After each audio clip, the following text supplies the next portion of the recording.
The restaurant buzzed with quiet chatter and the soft hum of jazz. Candles flickered against wine glasses.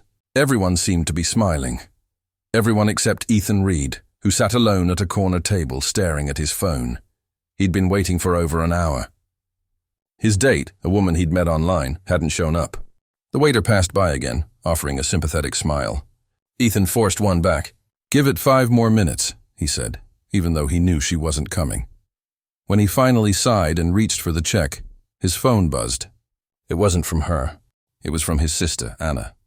Dad's nurse called. "He's having a rough night. Might need someone there." Ethan rubbed his temples.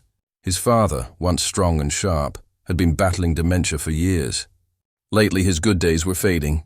Ethan had promised to visit tomorrow, but now he looked around the restaurant, at the laughing couples, the clinking glasses. He'd been hoping tonight would be different, that maybe he'd start to feel alive again. But maybe that wasn't meant for him. He took a deep breath and said softly to the waiter, "Cancel the date." Then he grabbed his coat and headed out into the cold night. The nursing home was quiet, the air faintly smelling of disinfectant and lavender. When Ethan entered, he saw his father, George Reed, sitting by the window, staring blankly at the moonlight. "Hey, Dad," Ethan said softly, setting down a bag of his father's favorite cookies. George turned slowly, confusion flickering in his eyes before softening into faint recognition. "Ethan, you came." "I did." Ethan smiled, pulling a chair beside him. "I had some free time," his father chuckled weakly. "You always say that when you cancel plans." Ethan froze for a moment, then smiled. "Guess some habits never change." They sat in silence for a while, the sound of the clock ticking between them. George began to hum an old song, one he used to sing to Ethan's mom. The melody was broken, shaky, but it was there. Ethan felt his chest tighten. "You remember that song?" he whispered. George smiled faintly. "Some things stay, even when names don't." Hours passed as they talked, or rather Ethan talked, and George listened. He told his father about his job, his sister, the house repairs he'd been putting off. And every now and then, George would reach over and pat his hand, as if grounding him back to something real. When Ethan finally stood to leave, George's voice came softly through the dim light. "Thank you for coming tonight." Ethan turned back. "Always, Dad," George nodded. "You know, I may forget faces, places, but I never forget love." Ethan froze.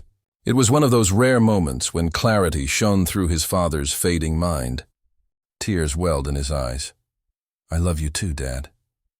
As Ethan left the building, he noticed a young nurse sitting in the hallway crying quietly. She was new, maybe in her early 20s. He hesitated for a moment, then walked over. "Hey, are you okay?" he asked gently. She looked up, startled, quickly wiping her tears. "I'm sorry. I didn't mean to. It's just one of my patients passed tonight. First time I've had to go through that." Ethan nodded, pulling a chair beside her. "That's not something you get used to easily." She looked at him, surprised by his calm tone. "You seem to understand." He gave a small smile. "My dad's here. Some nights are harder than others." They talked quietly for a while, about life, loss, and how moments of connection make it all bearable. Before he left, Ethan reached into his pocket and pulled out a small paper crane, something his dad had made years ago when his hands were still steady. "Here," Ethan said, placing it in her palm. "He used to say that hope fits in your hand if you're willing to hold on to it." The nurse looked at it, eyes glistening. "Thank you," she whispered. Ethan smiled and walked out into the cold night, feeling lighter than he had in a long time.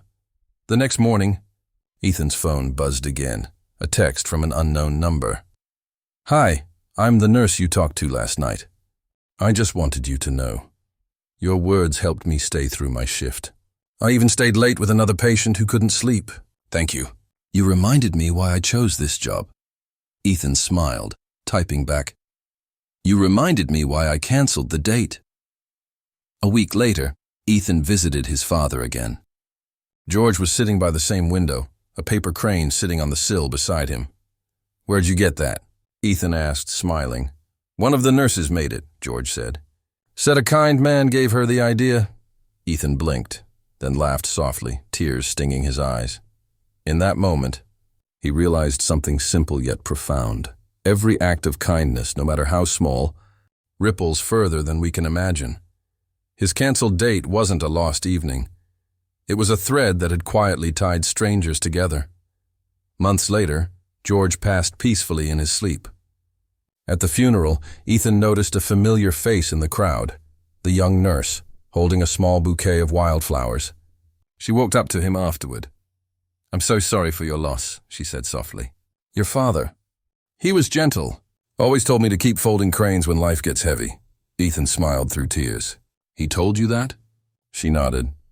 "He said you taught him that love doesn't end, it just changes hands." Ethan's chest tightened. He looked up at the sky, sunlight breaking through the clouds. "I guess he remembered," he whispered. Later that day, Ethan found himself back at the same restaurant.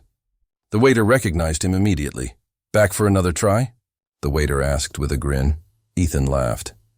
"Maybe not a date this time. Just dinner." He sat by the window watching people pass by. Couples, friends, families.